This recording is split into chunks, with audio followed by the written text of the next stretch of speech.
An Evening at the Movies is a proud member of the I Did Not Make These Rankings podcast network. Other shows in the network include Mass Debaters, The Sip List, Crushgasm, Love is Black, Men Are the Prize, Crime Rewind, and Literature Reapers. You can find out all about our shows and more at idnmtrpodcastnetwork.com. Happy listening. You are now entering the world of a movie review. A world full of drama, joy, ridicule, movie spoilers, unpopular opinions, and adult humor for as far as the eye can see. Welcome to An Evening at the Movies.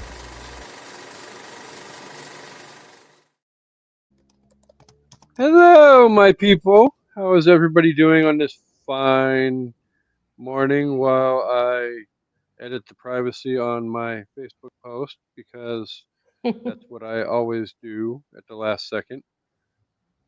Of course. So, it is Sunday. It is movie day. It is, well, I'll just say this. We are here to entertain those of you who don't want to watch what is turning into a huge clusterfuck in Philadelphia right now. But I'm sure. Yeah, it's getting interesting. I'm sure Papa Palpatine is happier than a fart in a windstorm over that one. But for those of you who have abandoned your love of football to join us here on this beautiful movie Sunday, we thank you. For those of you that don't give a flying fuck about football and just want to be here to watch the show, we appreciate that as well. We appreciate all the love, so just shower us with your love. Yeah, make it rain. Make it rain. $1,000 rain. Rain on me. That was the wrong cue on that song. I can't remember who sings that, but I just killed it. So, speaking of showering us with all the love, that is a nice little. Well, I'll say, put a pin in that thought. We'll come back to it. I still have not introduced my amazing co-host, who's sitting here politely waiting for her cue to do all her things. So, happy to have my co-host back. Hi, host. Hello. I'm mad that you can't see my shirt. I was trying to fix my camera. Wait. Oh well. I do care about some football. I've got my Chiefs shirt on. Well, my Taylor and Travis shirt on, sort of. Yeah. And Shanna's already wearing her Go Taylor's Boyfriend shirt, so she's ready to watch football with us too. I was gonna say, I like Shanna's shirt better than I like your shirt. Why? Got Kelsey's number. It's got the little Taylor heart hands. I think it's cute. I was wearing this shirt when I broke my ankle, though. So, but the Chiefs won the Super Bowl, so there's that. I'm not saying a word. It's my Josh unlucky is the one that already lucky shirt. Josh is the one that threw that shit out there this week. So officially, if something happens, well, nothing he happened. who shall not be named, and hi Griffey, he who shall not be named, who's in witness protection, and I are off the hook. Mm-hmm. It's all on Josh for the next year. So ha ha ha ha, we win. I was just watching that SNL with Taylor Swift, and they're trying to make her laugh. No, laugh more.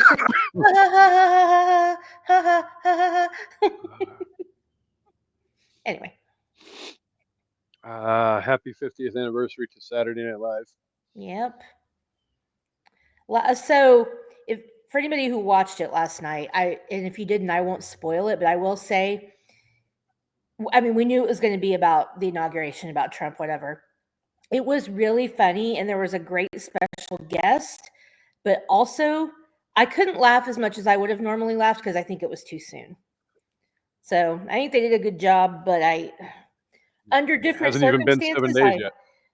Would have laughed more, but I don't know. I think it's too soon. It hasn't been 7 days yet, so yeah. But it was still pretty funny. Anywho. 1 week down, 200 and 57 to go. Mm-hmm. Whatever it boils down to. 207 or what? I'm not doing fucking math. It's Sunday. It is We're movie not here for day. maths. We're not here for maths. Fuck maths. Maths are hard. We're maths are hard, but I digress. So we are here because it is um, movie Sunday, and I want to talk about movies since I'm not watching Philadelphia kick the holy crap out of Washington right now. I've got it on in the But back, but no, I right before I hit live, Philly just scored a touchdown, and then Washington fumbled, and Philly got the ball back. So, and Philly gets the ball to start the second half off. So this game went from really close to potentially a huge ass blowout, yeah, it's about to go to halftime, so we're good. just like that. Did Philly score again? It's 27-12. So yeah, they did score again. And like I said, they get the ball to start the second half. So Yeah. this game Anyway, could get out of control really quickly. I don't think the second game is going to be this big of a blowout, or at anyway. least it shouldn't be. But anyway, back to me trying to almost 86 Amanda's introduction at a different show and talking about all the love that we need to have showered on us because it Ashanti. is love. That's who sings that song. I'm sorry. It literally just hit me because Oh, the song was in my head again. So sorry, Ashanti, for butchering your song. Rain on me. Sorry. so shower all the love on all the hosts for the whole entire month. Why?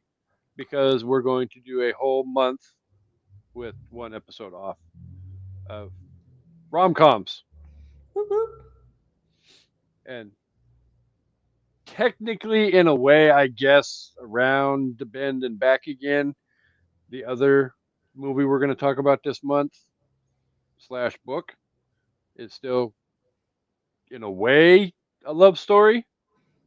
Yeah, I think it's a love story, but it is not It, comedic. no, I was very far from being a rom-com. Yeah.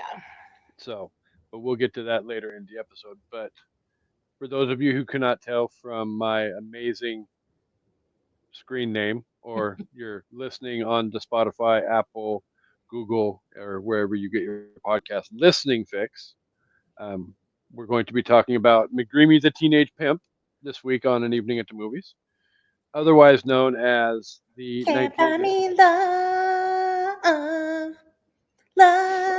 love. Although it turns out you can. for $1,000 Yeah. We will not be for a talking month. about the shitty remake Love Don't Cost a Thing. Damn you, Nick Cannon. Yeah,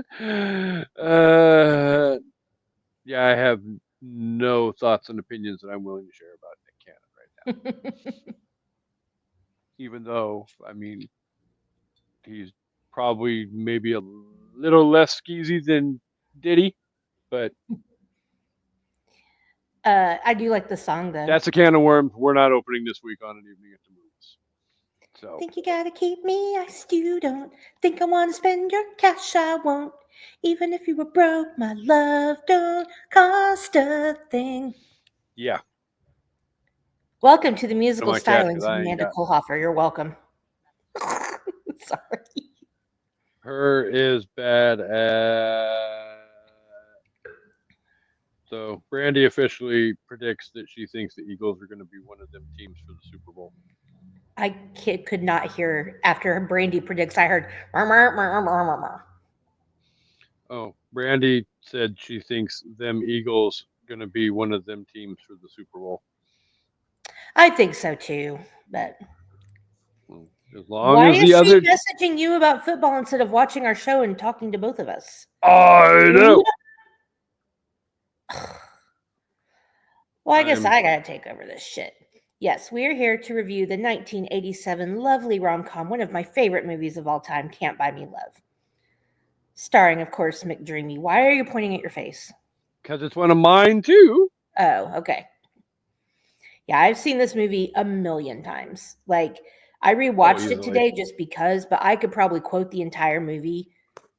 It like no joke. This is one of those movies that we've talked about the comparison before, where it's a great movie, but it's not one of those movies that if it's been 6 months since I've seen it, I'll be like, oh, whatever.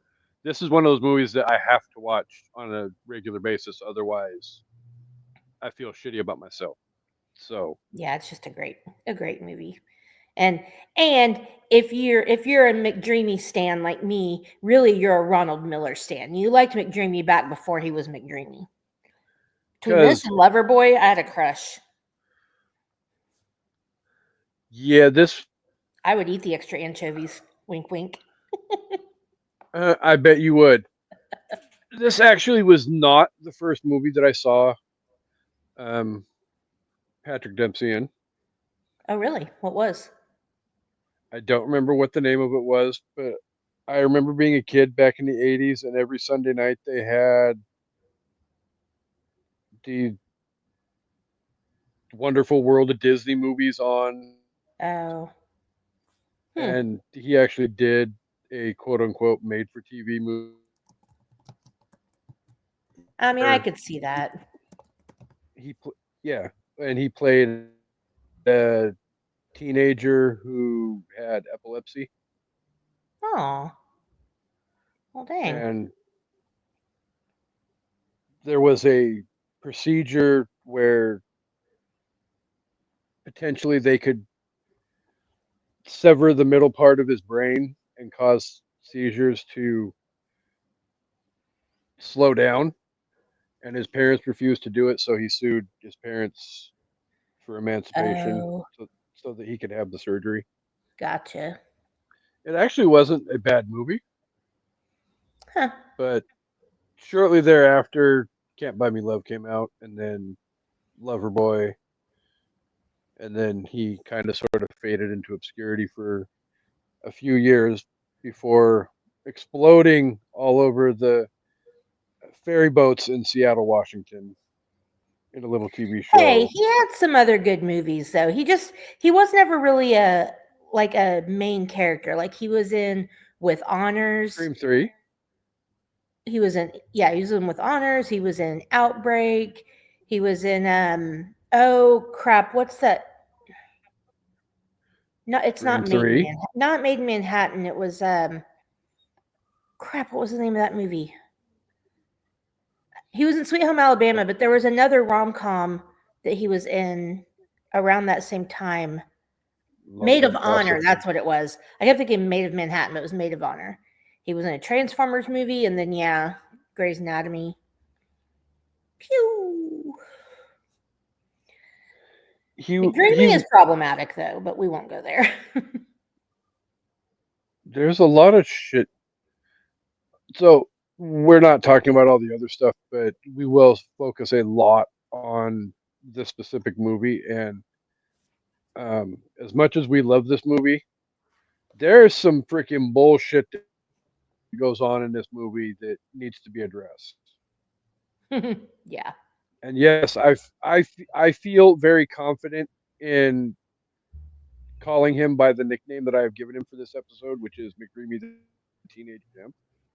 He's technically not a pimp though, because he's not collecting money for other people doing the work. He paid money to receive a service. If anything, he's the customer and she's the prostitute.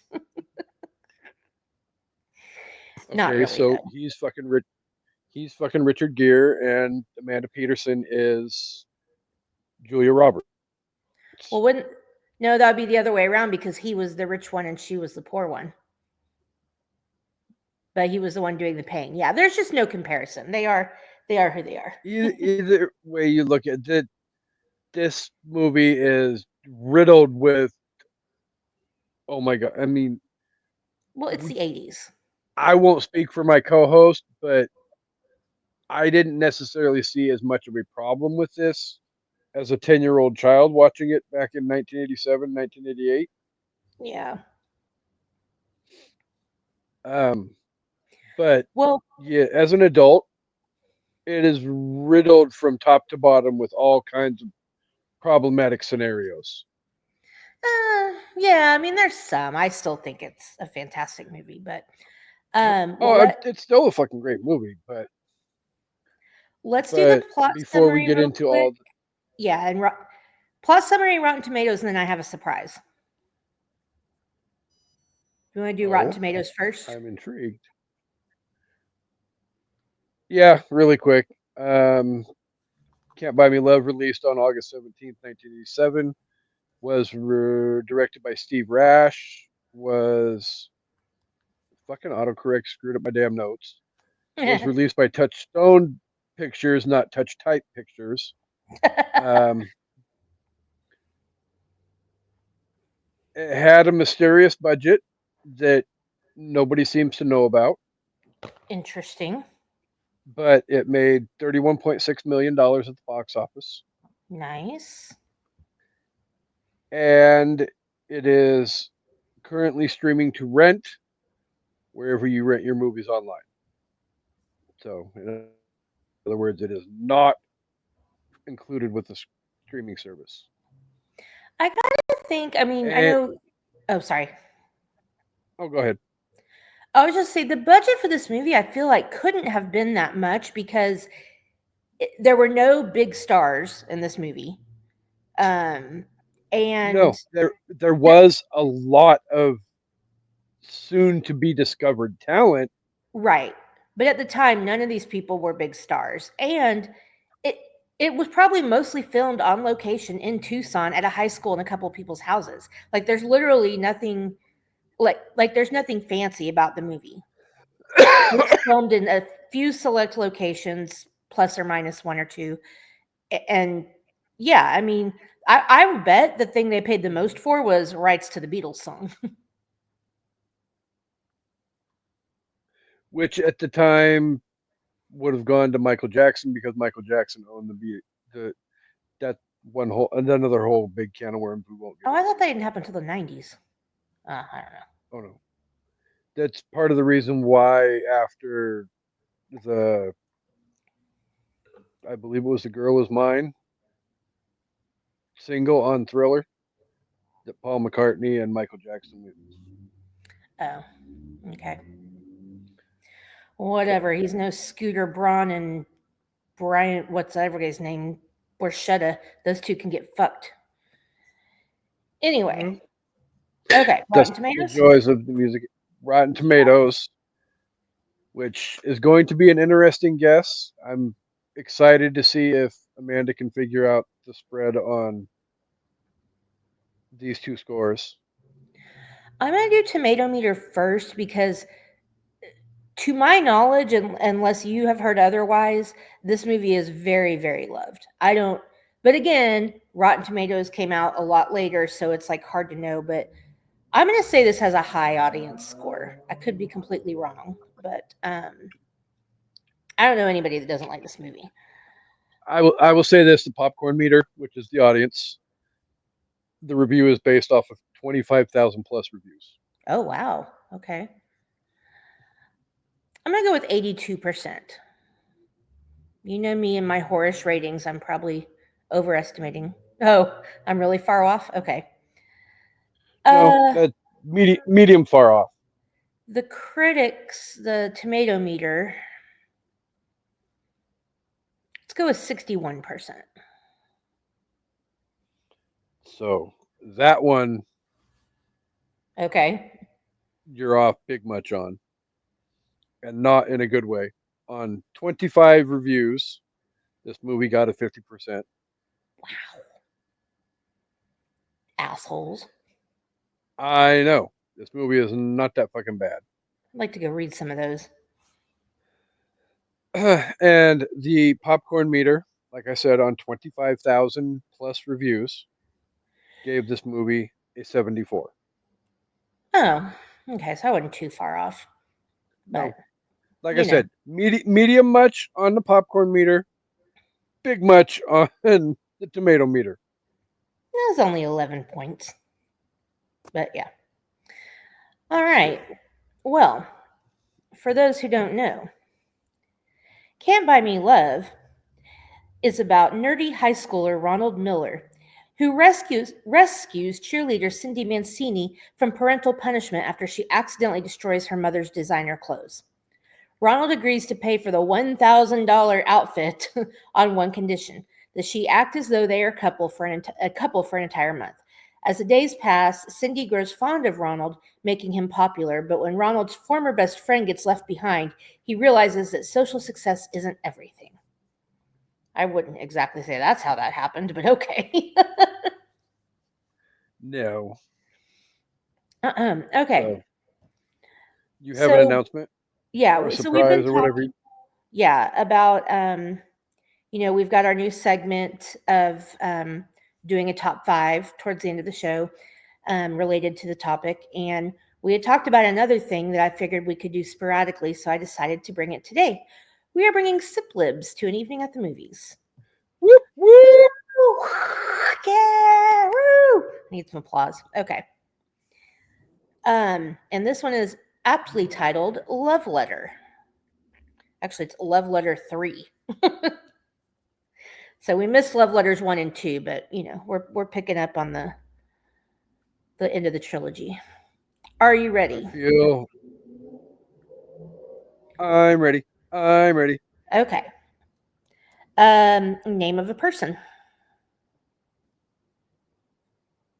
McDreamy the Teenage Pimp, Okay. in honor of the movie we're discussing. A noun for me. I'm gonna say sports car. A superlative. A word ending in est. Horniest. Nice. Another noun. Damn. Let's go with record player. Body part.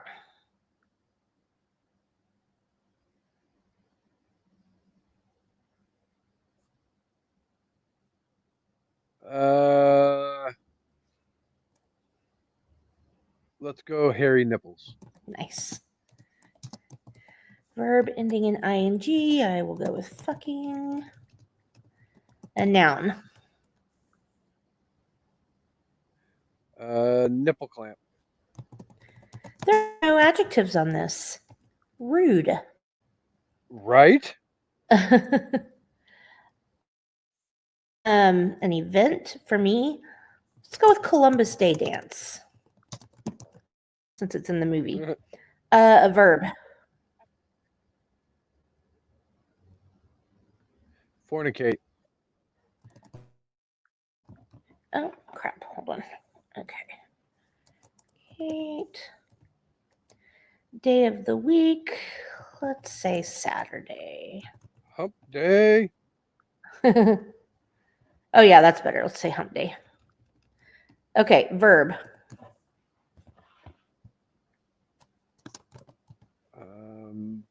Defenestrate. For Papa Palpatine. A verb for me. I'm gonna say dance. I don't know. A place.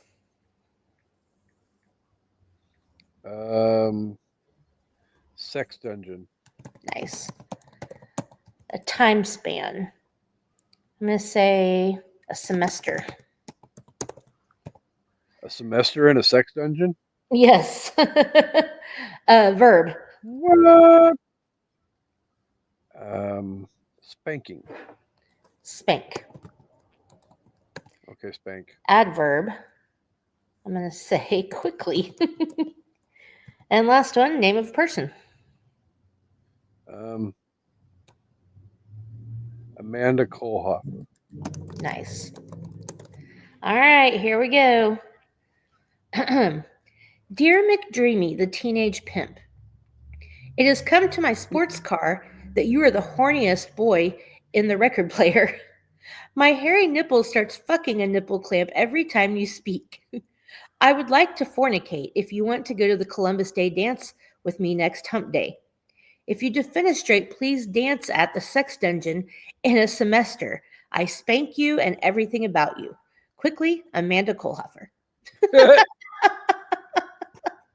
All right, not too shabby, not too shabby. All right, that was pretty fucking good. You guys are welcome for me bringing the sip libs. Dust Oh that shit man. off and bring it back for the masses. So I feel like maybe the first thing we should talk about is I feel like this movie was, and I'll let you talk about this. Obviously, every nerdy guy's dream. For me, it was Cindy Mancini was like one of my templates in the 80s for who I wanted to be. Like she had the car I wanted. Her and Mercedes Lane both had that Volkswagen Rabbit I wanted so bad that I never got. But that was my dream car. Like Yeah. before I could drive, I was like, I have to have a Volkswagen Rabbit convertible. I wanted to dress like her. I wanted my hair to look like her. Like her and Buffy and Cher from Clueless were like they were my style and like personality templates. So I loved that about Ironically, this all movie. 4 blondes. Well, yeah. Well, I would say D, but uh oh, she skinned a collie to make her backpack. Oh wait, that was Cher. Never mind. Yeah. No, D was raiding Dr. Seuss's closet. That's what it was. Anyway, so you feel like this movie was like every boy's dream, like to get to go out with the hottest girl in school. I mean, unless you were the boy that Oh did God, that, yeah. then, you know. Oh, I mean, I grew up. I wasn't the most popular kid in school, obviously.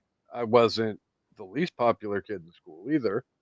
But, I was enough of a quote unquote outcast where I had a hardcore crush on the quote unquote hottest girl in the school.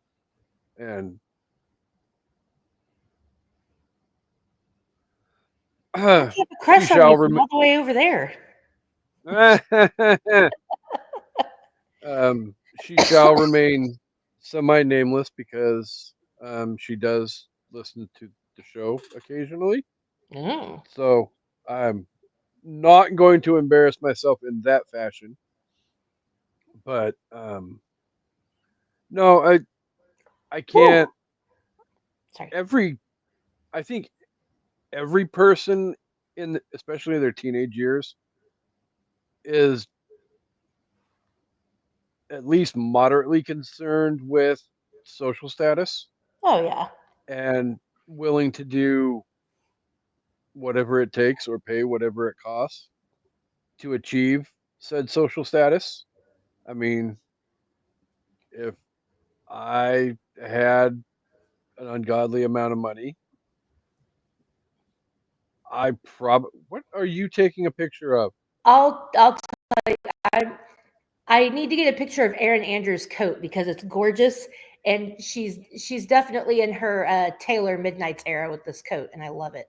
It, it's a freaking furry pimp coat. I saw it during the It's pregame show. oh, I missed it. I missed the pregame show. Anyway, Was she's you so was gorgeous, and that coat's gorgeous, and I love rewatching this movie it.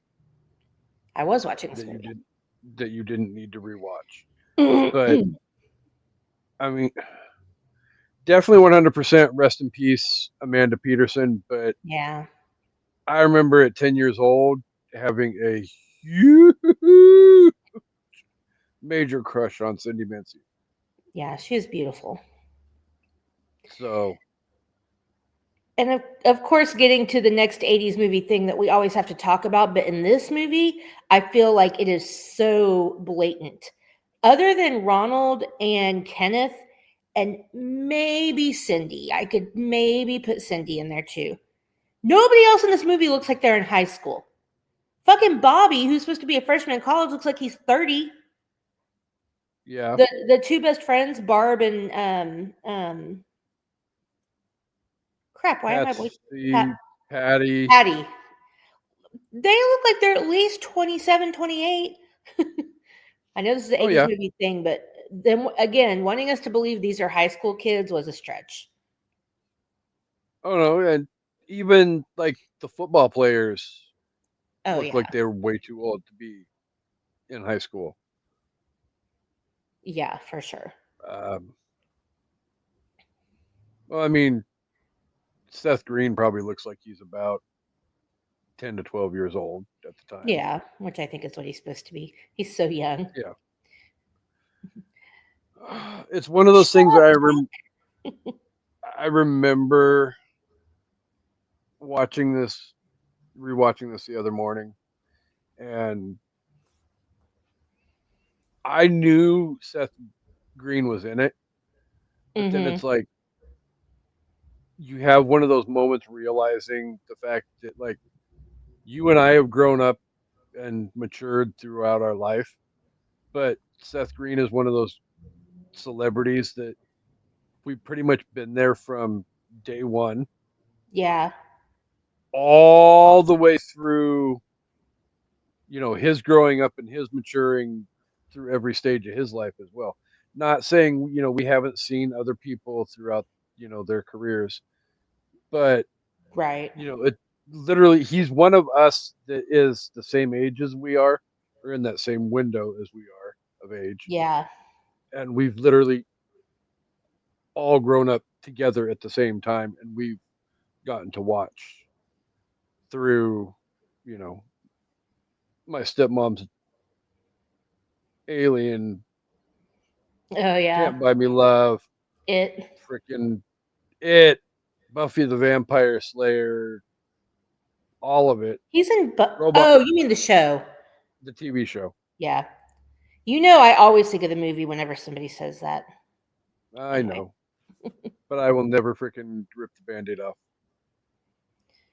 The one point of view that my co-host and I will differ on is she will die on the hill that she loves the movie. I will die on the hill that I love the TV show. I mean the show's good too. I just like the movie better. The movie's um not bad, but I prefer the TV yeah. show.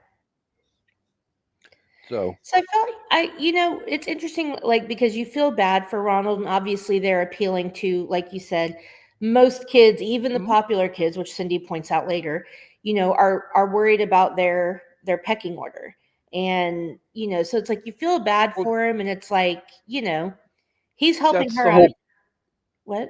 point. I was just gonna say that's the whole point of the whole Cindy thing was like she wanted to wear that suede outfit that was her mom's because she wants to put herself, head and shoulders above even her own best friends and be at the quote unquote top of the pecking order. Well, I think they make it clear even from the very beginning that Cindy is the top dog. Like Oh, she she's is. yeah. Head Um cheerleader who which everybody looks to.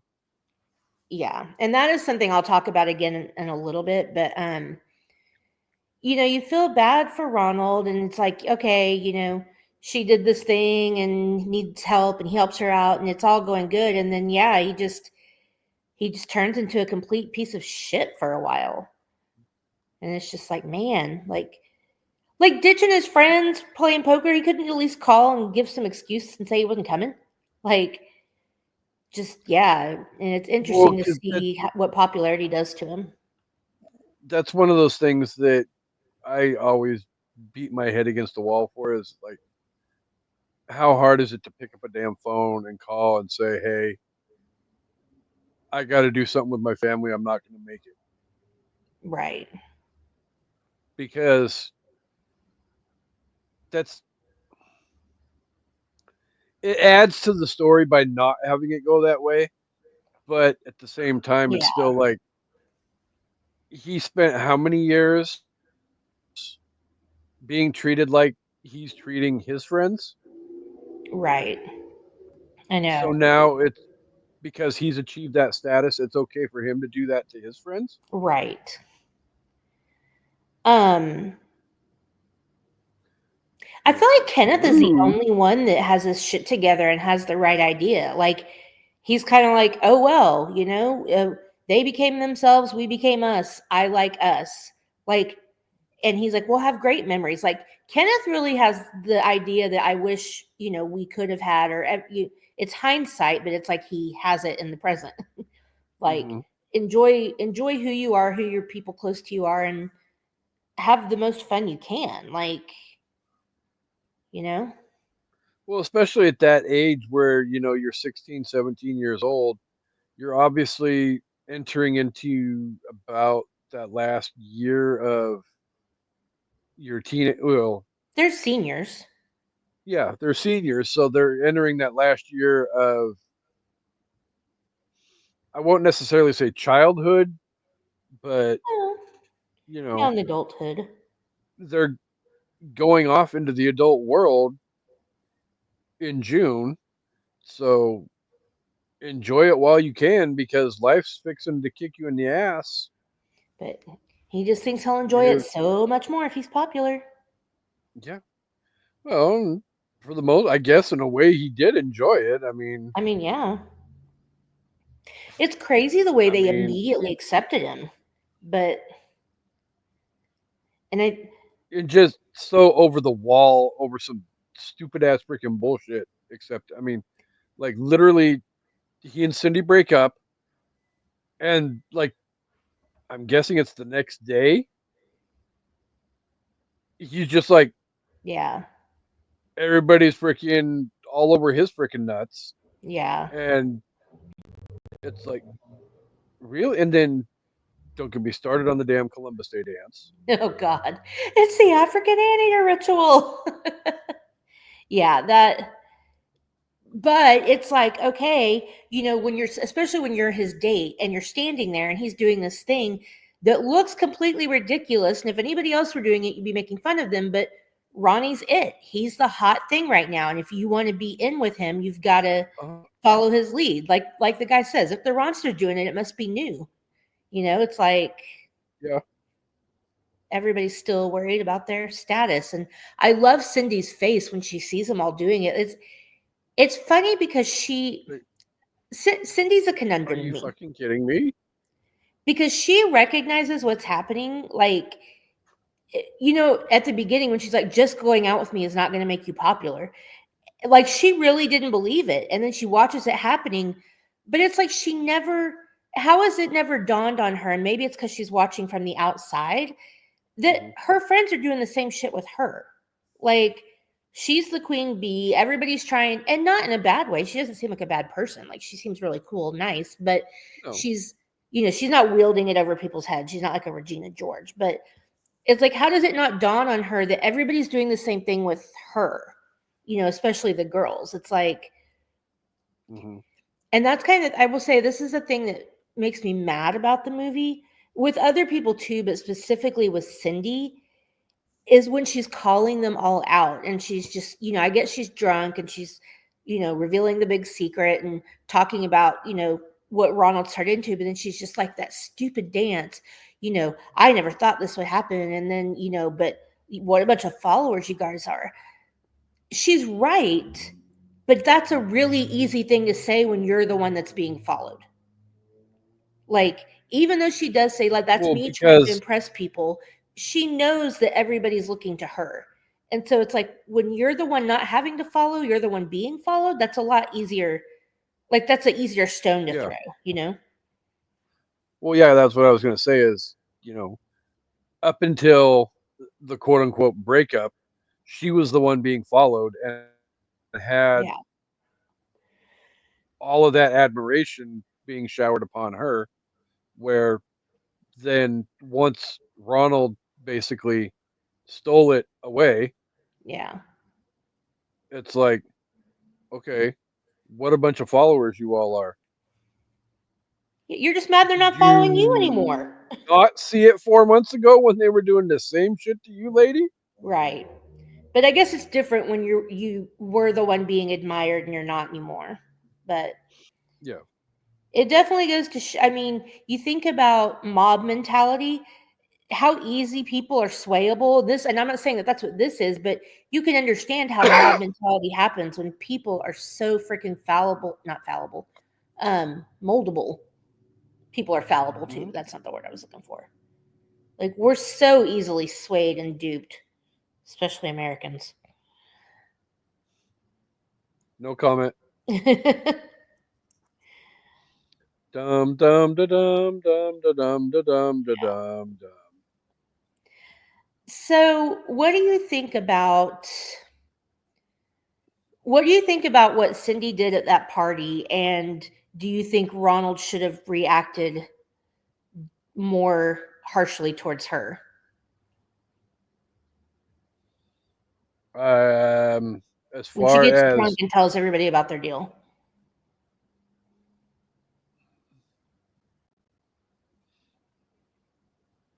well, I know the fine print in the arrangement that they made was in the beginning was this is their sworn secret for life or longer Mhm. because and I'm sure Ronald threw that in there because this was exactly what he did not want to have happen Exactly. Yeah. because he knew it would probably destroy him socially if it was to Right. ever come out, which, smart idea for him to throw that in there, but I'm also here in what less than 2 weeks turning 48 years old, and I've been around the block enough to know that when you add alcohol into the mix, Mhm. the walls of discretion come tumbling down really quickly, Well, and you got to think which too, she's just heard him plagiarizing her poem while he's getting laid in a bathroom, and her boyfriend has just Mhm. dumped her. So she is in her feelings. Her feelings are really And hurt because, literally not just Ronald dumped can't her, see but it. he literally called her a prostitute in front of everybody in the school. Yeah. Yeah. So she is I upset mean, because she didn't really care about Bobby anyway, but I think she was probably more humiliated. But also at that point, Bobby's all she had left. But she was also falling for Ronald. And it annoys me that mhm. she expected him to see that. Like, he's already told you he's never been on a date before. Like, but we as the audience can definitely see that she's falling for him. And Ronald's completely oblivious. So yeah, her feelings are really hurt. She's really drunk. I hate that she did that, but it happened. My problem is the way she acted after. She ignored Ronald just like everybody else. Like she wasn't a part of that. Like she didn't agree to it. She could have at least Mhm. said sorry for revealing a secret I promised never to reveal. Like the way that she treats him after that is like some of it was warranted, but some of it wasn't. Like and I also get another reason she exploded and let it all out is because she saw what it was doing to him and how he used to be this nice guy and now he's this complete piece of shit. Like, he needed to Well, be taken down a peg or two. I'll give her that.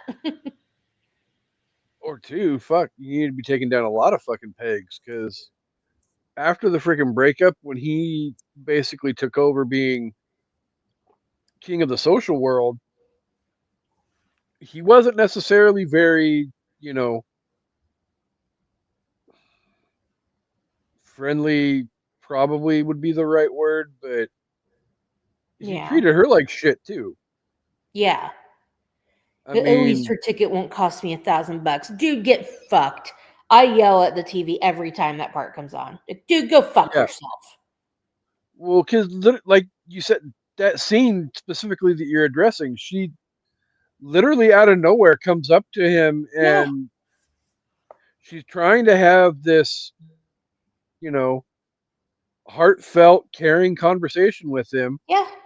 and Well, he's all, "You ignored the Ronald Miller dork for blah blah blah years, and at least her ticket isn't going to cost me $1,000, and blah blah blah blah." It's like, Iris, what a conquest. She's giving more rides than wow. Greyhound.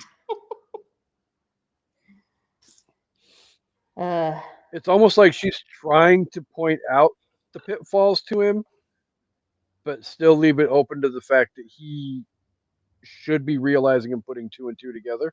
Yeah. I mean, she basically said, "Let's go hang out again at the place that you love." Yeah, I don't the know. airplane graveyard. Yeah, I know. I was just like big general. So Oh yeah, yeah. it's annoying that he like, didn't see it, but he was just so consumed with himself.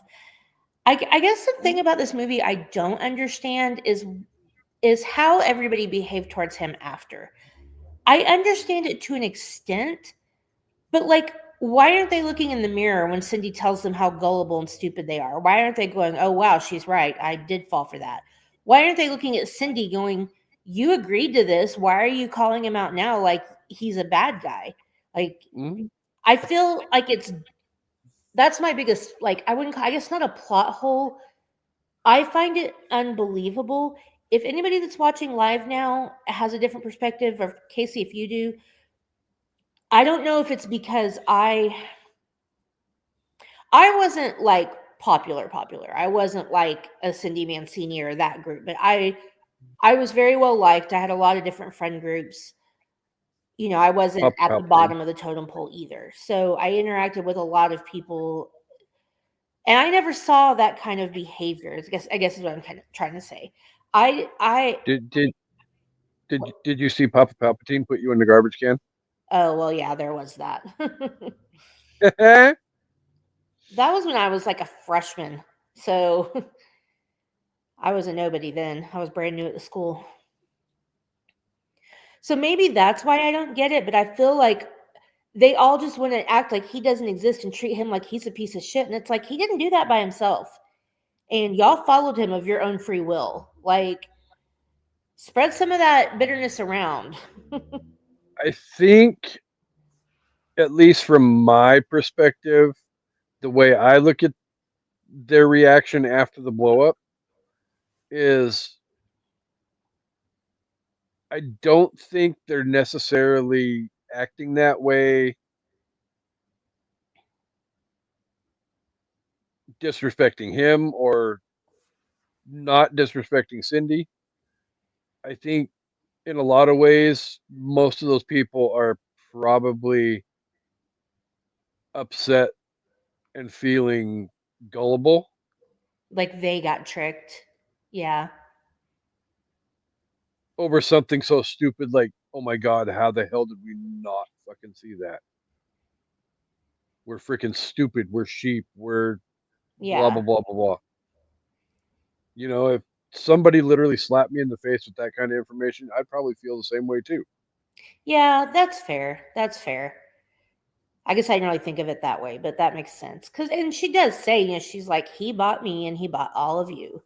And it's Mm-hmm. just like, yeah, he did. Like, Cindy hardly had to do anything except be in his same airspace. And it was like, oh, let's Well, bring him in here's as, the other point. He yeah. bought her and he bought all of you. Cindy's the one that got the damn money. He bought them and they didn't get shit out of That's it. why I love when she says, at least I got paid. In your face, Ronald. I mean, fuck.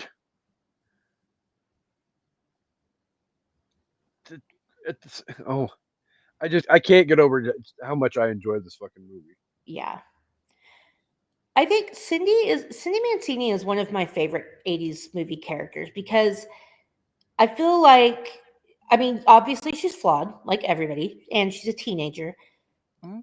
but she encompasses all these different things. She's at the top of the food chain, but she's not a bitch about it. She's not lording it over people. She knows that at any moment it's like she has the awareness that she knows she could be knocked off that pedestal at any moment, which is why she's still trying to impress people. But at the same time, she's still a nice person. Like, is she snobby? Yeah, she's snobby, like ignoring Ronald and Mhm. whatever. But she also calls out shit when she sees it. Like, she has some of the best snarky lines in this whole movie.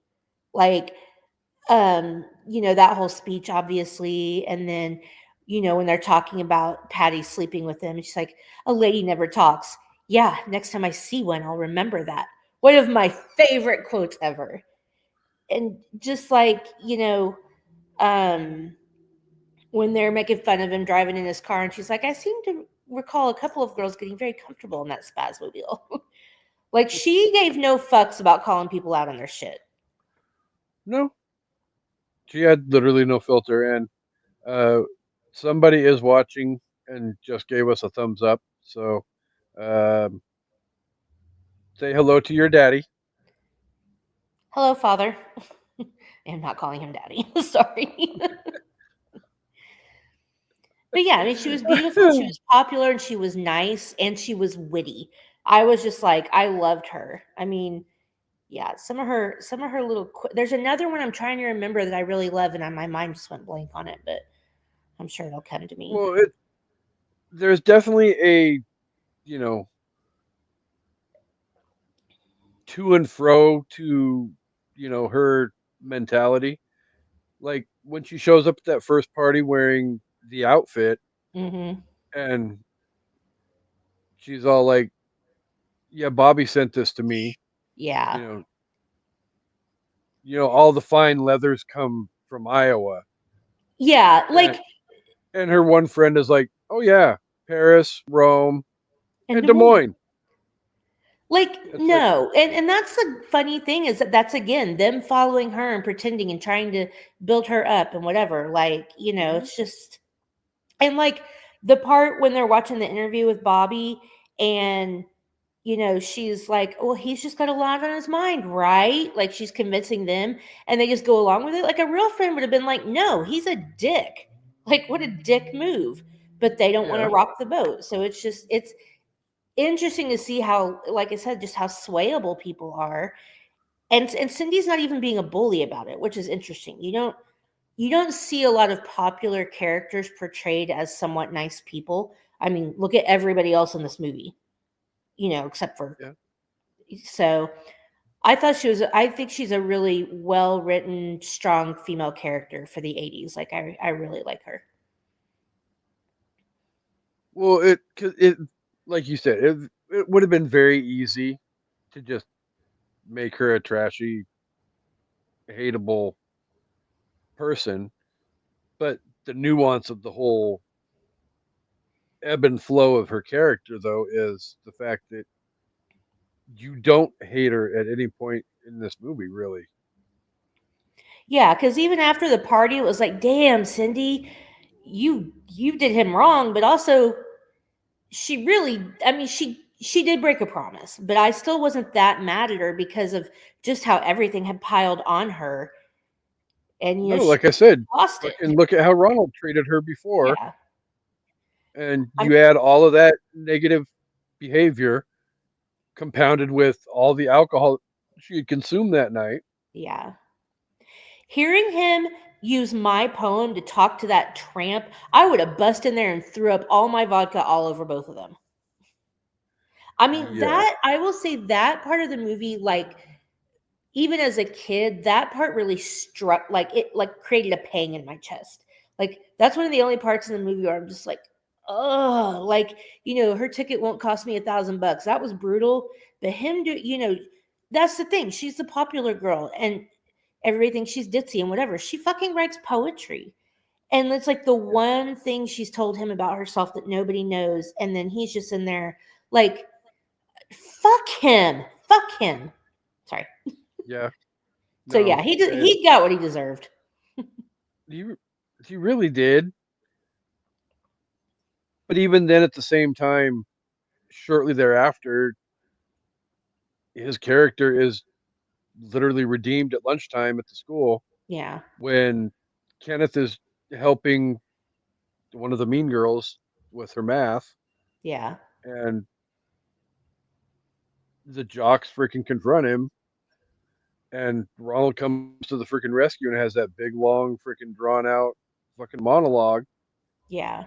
about the you fell out of our treehouse, broke your freaking arm. We picked you up and carried you 12 blocks to the hospital. Okay, Yeah. for one, those weak ass freaking nerds were not carrying no fucking jock 12 blocks to the fucking hospital.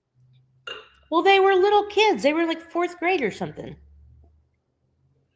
Probably true, They weren't. Well, no, he but said that. I think. Well, I don't know. Anyway. but you know, I mean, there's so much in that freaking speech though that Yeah, rings true for life in general. I mean, yeah. It's tough enough to be I'm yourself. sure. Yeah, I was gonna say I'm sure just about everybody can relate to what Ronald's talking about in that speech, where Yeah. it's hard enough just to be yourself. You know, Like you're ready just to kill him because he's talking to Patty on your side of the cafeteria. Like you realize how stupid that is? yeah, cool kids, nerds, your side, our side. It's all bullshit. You know, Yeah. why does there have to be this freaking separation of church and state slash cliques? Why can't everybody just fucking get along? Like Kenneth said back in the beginning, they were talking about back in the beginning, where you know, in grade school we were all, you know, friends. Yeah, granted, it's because we were all forced to be in the same classroom together. Yeah, But everybody they probably were forced to play certain sports and do certain activities and like whatever. mhm. And then come junior high, that's generally when the clique shit starts to pop up because your jocks go off and be jocks, your nerds spend their lunches in the library or the Yeah. computer lab or whatever, and the cheerleaders do what they do, and people I scatter mean, to the four corners of the freaking universe. I will say, like, yeah, in a perfect world, there would be no cliques. And obviously, people would have close friends, but you'd just be friendly with everyone. But Mhm. honestly, that's like an animal instinct. Like, that's why they have, pack mentality and herd mentality and all. Like, it's, in sociology and even down to just like animals, that's just what people do. Yeah. And it's usually with people, it's influenced by certain things like, you live in the same neighborhood, you go to the same church, your girls are all in cheer together, the moms are all rich and they brunch together, or and same with other stuff. So it's like kids are kind of separated off before they really know any better, and then they just kind of gravitate. And once it gets to high school, and it's easier to close your circle than you do. Mhm. I mean, that's a human animal kind of thing. So So, yeah. with all of that said, was there anything else you wanted to cover before we get to our wealth of top five lists? No, I mean, I'll kind of go over everything in my review, but yeah, that was really mostly the main stuff. Oh, I will say the other part that like gave me the chest pain that made me hurt was the Halloween prank when he threw the bag of shit at Kenneth's door and they're wrestling and Kenneth Oh yeah. realizes it's him. Like that made me want to cry so hard for Kenneth. Like just Kenneth is probably the most sympathetic character in that whole entire movie. yeah, Like, I agree. no ifs, ands, or buts about that shit. It's like you You feel mean his Malachi? pain. Yeah. Outlander. Hello. Oh, look who's here.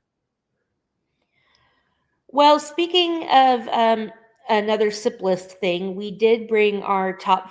We need Top outtakes. top five list.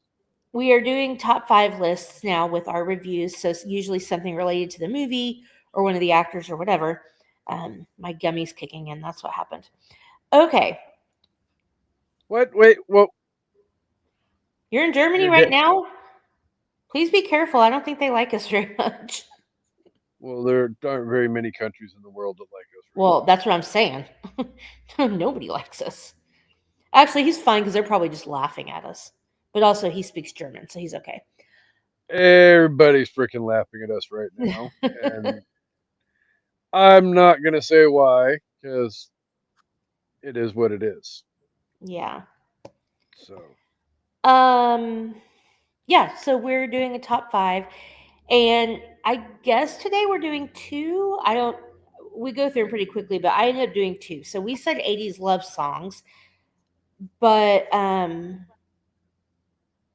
also did '80s movie love I songs. couldn't I couldn't narrow mine down. So then I said, let's just do 80s movie love songs. But then I ended up doing both. So I've movies and non-movies. Oh, you're not really in Germany. Okay. Okay, well, at least you're a little bit safer and inside the friendly well, Yeah. I don't know about friendly, but So you're yeah, on we US soil. do top five 80s movie love songs. You want to go first? Ladies first. Okay. So for movie songs, number five, I have "Crazy for You" by Madonna, which was in Vision Quest. Vision Quest is such an underrated movie. That's one of those Num- movies that I still can't believe we haven't done yet. yeah, that's true. I Number think all the four, songs in the 80s were. That's probably a fairly safe bet. All yeah, the, all the songs in the 80s were love songs. yeah. Number four, "In Your Eyes," Peter Gabriel, which was of course "Say Anything." Ugh, all I ever wanted was for a boy to play a boombox at my house. I'm sure your dad would have disagreed with that. Yeah. Number three, "Hungry Eyes" by Eric Carmen from Dirty Dancing. Oh, love that song. Number two and number one were really, really tough. But for number two, I have crap. Which one am I going to put number two? All right. We are putting "Meet Me Halfway" by Kenny Loggins at number two from Over the Top. Oh, another movie we really need to cover. Excellent movie. I'm surprised we haven't. Yeah. That was another one of those movies I watched just all the time. And "Meet Me Halfway" is one of Kenny Loggins' best songs, in my opinion. And then my number one, and I am not certain that this movie came out in the 80s, but the song did, so I'm picking it. Do you have any guesses, Kasey? What it is? Sexual chocolate. No. Sexual chocolate.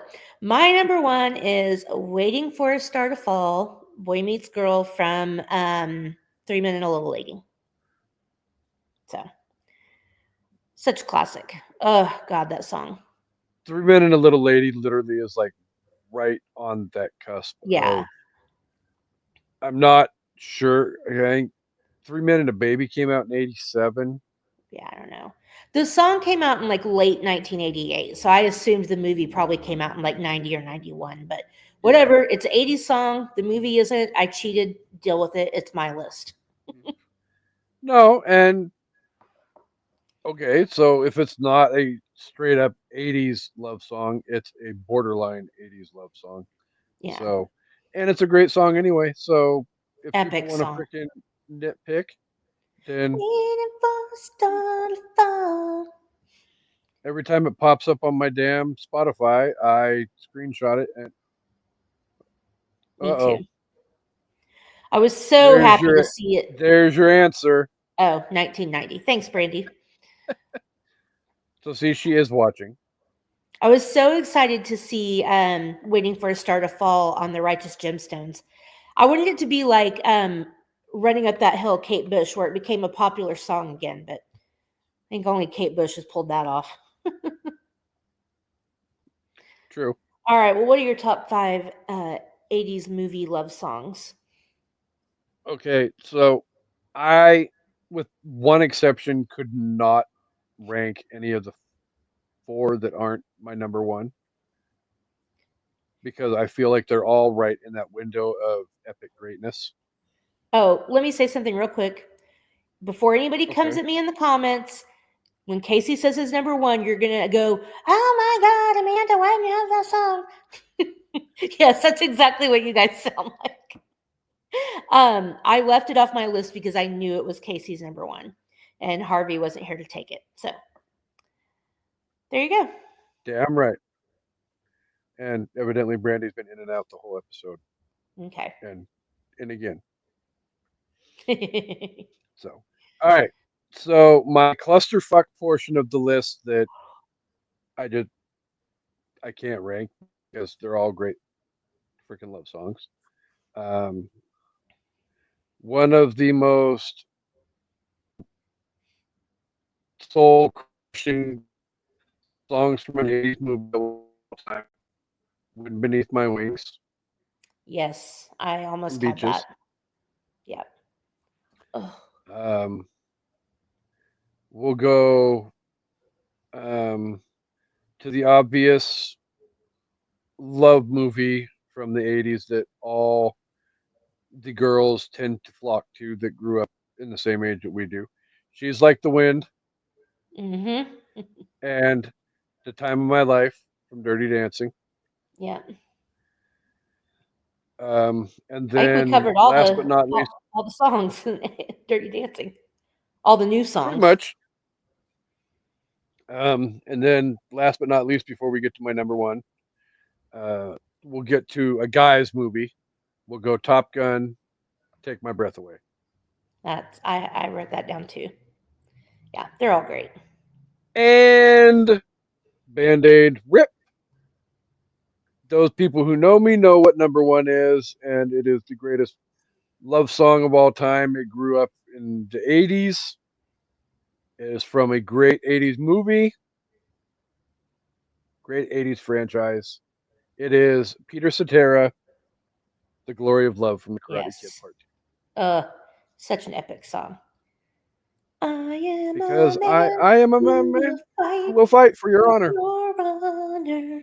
I'll be the hero you're dreaming of. God, Peter Cetera in Chicago fucking rocked the 80s. You know how many Chicago songs I wrote down and then didn't even end up going with? Oh, well, actually, I have some on my other list. I forgot we have another list. But yeah, just fucking crushed it. Oh no, they're this topic in this particular decade, like your dad said, where he thinks all songs in the 80s were love songs. I think If so. you start Googling love songs from the 80s and see just how many great, great, great love songs that there were in There's that so many. decade, oh my God. And so Like, many are fast we're paced going to, that you don't think about it. yeah, we're going to name 10 songs here in a second, and so many are going to get left out Yeah, because, yeah, you just can't do it. So, ladies first, would you like to let the listeners know what you think the greatest love songs? I will. Okay. So top five non-movie ones, although I think one of these was in a movie, but that's okay. Number five, Don't Dream It's Over by Crowded House. Fucking love that song so much. I feel like it's so underrated. Hey now, hey now. Um,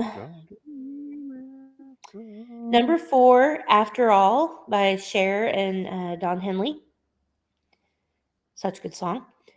Number three, Lost in Your Eyes, Miss Debbie Gibson. Great, great song. Yes. I get lost in your eyes. Oh God, I had that on that album on cassette, her and Tiffany, and I just listened to them over and over and over. Number two and number one are very, very, very close. Number two, I'm gonna go with Can't Fight This Feeling, REO Speedwagon. And number one is Faithfully by Chicago. Faithfully to me is like one of the best love songs of all time. Faithfully. Are you sure you want to say it's by Chicago? Oh, why did I say Chicago? No, I meant Journey. Sorry, I was still thinking about Chicago. Sorry. Journey. Wow. Brandy Brandy said she says thought we did a sip list on 80s movie love songs. I'm sure we did. I mean, we did a lot of sip lists in the last few years. I know we did 80s movie songs because we did movie song we did soundtracks. We did movie soundtracks for every decade Yeah. except the 2020s. Well, not every decade. We did 70s, 80s, 90s. Did we do 70s? I feel like we did. Anyway. And Brandy says Ario is awesome live. Too bad they won't tour under the Ario name again. Well, that sucks. I believe they played up here at the Emerald Queen Casino last fall, and I believe Miss Miss Brandy and her parents went to the concert. Nice. Yeah, I've seen So, Journey twice. I did not ever see REO Speedwagon. They kind of, I was still pretty young when they kind of started doing less and less, and then that was just never something that was in my wheelhouse. Like I don't know. Now I love them, but anyway. All right. I realized I oh did leave off Chicago songs, but I'm sure you're gonna have some. So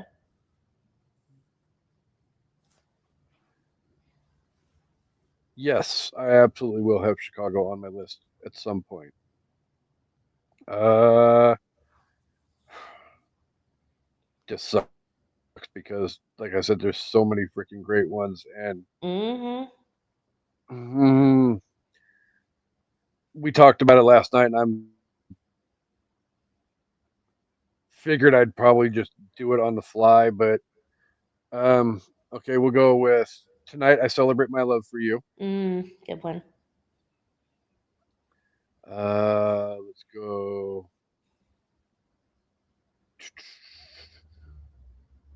Keep on loving you, Yeah. Ario. Um, nothing's gonna change my love for you, Glenn Medeiros. That's a good one. Let's go, Richard Marks. Right here, waiting. Mm. I would have gone with Endless Summer Nights. But yeah, right here waiting is amazing.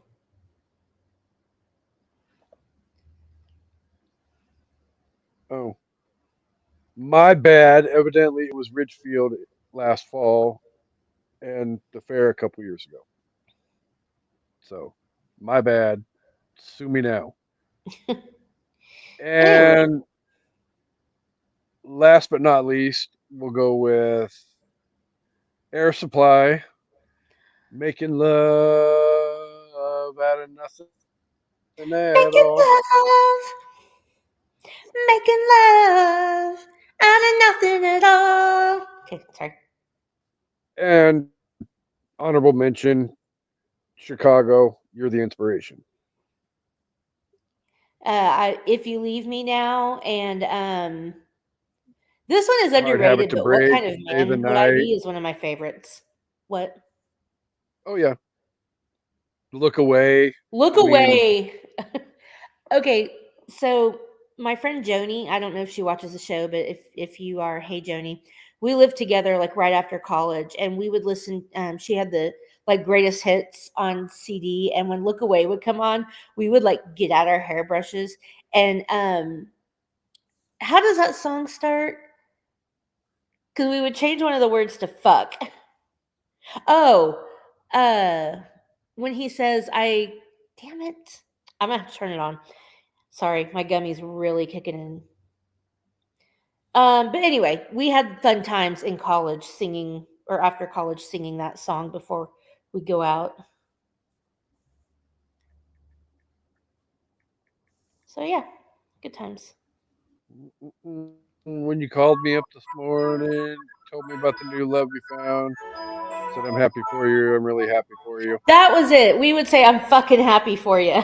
We would like sing this song really angrily because it's like a breakup song or about seeing Oh, your ex with somebody else, and so we would like rage sing it. So we would say, "I'm fucking happy for you." Such a good song. That all is a right. ballad. It is. Chicago is one of my favorite bands of all time. Me too. I don't care. Ridicule me if you want. I really don't care. I will defend Chicago until I'm blue in the face. So, You will um, not look as away. my What kind of man would bad. you be if you looked away from your inspiration? Okay, I need to stop. Hey, Uh, it would be a hard habit to break.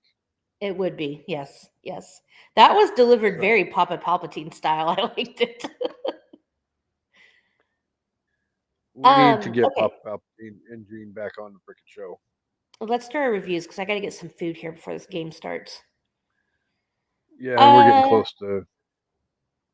yeah. So, Can't Buy Me Love, like I said, and I feel like we've been doing movies like this a lot. So maybe stop letting me pick movies because I feel like we're doing all my favorite movies.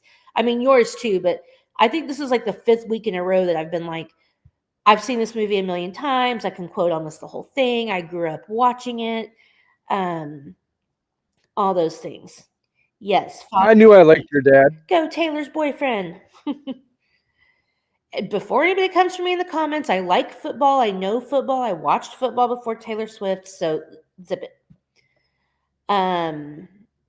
Anyway, Zip it, whip it, flip it. yeah, this movie is really fun. I think it was very hip for the time. I do feel like it had, some underlying feminism messages, like I said, with um, Cindy not just being a mean, ditzy, bitchy girl. Mhm. Because there's movies like that where like the nerdy guy changes the mean girl, but in this movie, it's like she's Mhm. not a mean girl, but he's still like opening her eyes to look at other options and expand her horizons and whatever. Like she's. So it's nice to see her change, but I'm glad that she wasn't just depicted as like the Mitzi. Oh Well, my it's God. with his Ditzy mean girl, I encouragement. have to stop talking. It's with his encouragement, though, that she embraces her creativity and Right. becomes open to the idea of letting her gift of being a talented poet out. Yeah, she's like, I Even don't have to live to please everybody. Like even if he's that's going to a end up that's a stealing good her revelation words to and have. using it to get his bat and balls wet. Anyway, you know, just so much fun with this movie and ugh, I'll try not to be as whorish with my review this time and I will give it um 4.5 tic-tac-toe station wagons. Mhm. Tic-tac-tile.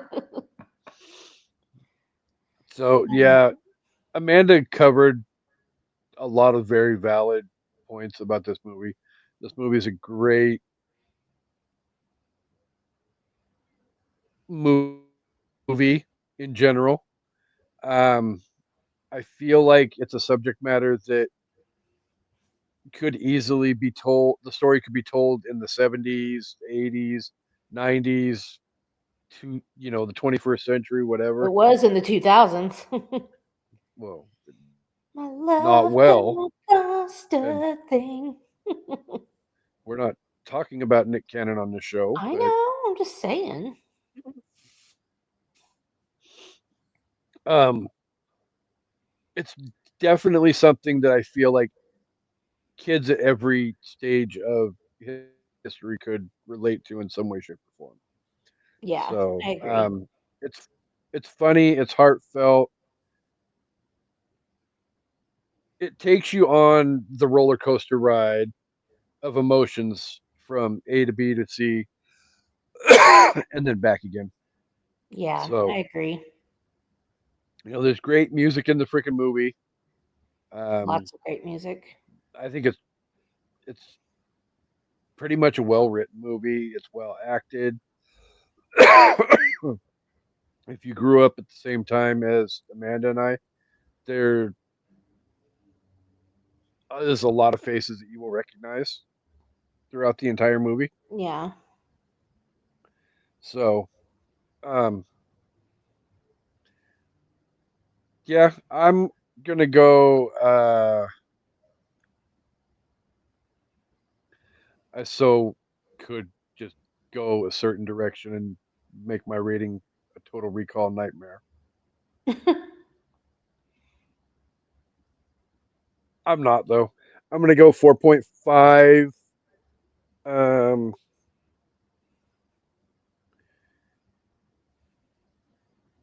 4.5 stained suede outfits out of 5. Yeah. Oh, speaking of that, $1,000 outfit in 1987. I need to know what Mrs. Mancini did for a living. Was she married to a Hollywood star and they got divorced, or like what? Because Thank wow. you for bringing that up because that's something I also thought about too while rewatching this movie. Was like in the beginning when Cindy walks into her freaking closet, it's Yeah. like I've seen how spacious your closet is, Yeah. and that closet puts your closet to fucking shame. Yeah. Not my next closet. Well, your diamond shoes are two sizes too small. My 50s won't Love fit you, in my mean it. wallet. Oh, So, but yeah, no, like for a single parent, even in 1987, yeah. they live in a nice fucking house. I'm like, her dad must have literally been like Something. had like all kinds of fucking money, and his child support payments must have been great. Not saying that Cindy's mom couldn't have had a great Yeah. job and pulled down a great salary either, but that was a huge freaking house with a huge freaking. And a Her daughter thousand had a dollar outfit. Shit. nice fucking car, $1,000 outfit. Go figure. So, like I said, 4.5 stained suede outfits out of 5. Woohoo. Yay! So before we wrap it up, and that way two of us can go get some food before Taylor's boyfriend plays. Thank you to Michael and Brandy for being here and supporting us as they always do. You guys are awesome. Yay. Thank you to all of the Unpopped Kernels for being here each and every week. You guys are amazingly incredible, and we love you guys all. We can't do this without you guys each and every week, and the amount of support you show us, it is so much appreciated. Yes. Uh, and I'm hoping that your dad is wahooing because we shamelessly plugged his name on the show. Or at least the fact that he loves an evening at the movies. And either way, we'll take whatever we can get. I'm sure that's it. So, All would right. you like to say your goodbyes really quick before I do, and your thank yous before I do what's coming up next week on Oh, Evening at the yeah. Movies? No, you're good. Go ahead and thank everybody for watching. This was fun. Um, and yeah, I have no announcements to make. See, we got to figure out how to incorporate all of that because I don't necessarily want to cut you out, Yeah. but it's like the simplest is on hiatus, so it's like Yeah. obviously you don't Um, have any announcements. So, but next week we will. I'm not sure exactly how it's all going to play out because we have another rom com coming up for you. More than likely, we will be discussing Forgetting Sarah Marshall, as woo! well as otherwise known as Amanda Wants to See Jason Siegel Schlong. I got a surprise for you. Okay. And then coming up around the same time, we have to get the birthday episode and anniversary episode recorded so that it can be released on February 10th because An Evening at the Movies is turning 4. And I'm Woohoo! sure your dad was happy and excited to hear what you're excited to talk about next week Yeah, because I'm he said sure. nice. So, but we will be talking Daisy Jones and the Six for the Yes. anniversary slash my birthday, and then we will be talking Forgetting Sarah Marshall. So you can follow us on all the socials and we will keep you updated as to what's coming, when it's coming, and how it's coming. And that so does not sound appropriate, but I'm going to shut up at this point and turn the microphone over to the co-hostess with the mostest and let her take us home. So the floor is yours, co-host. All right. Thanks everybody for watching and listening. And we hope you enjoyed this first rom com episode. And we hope you all come back for an evening at the movies. Goodbye.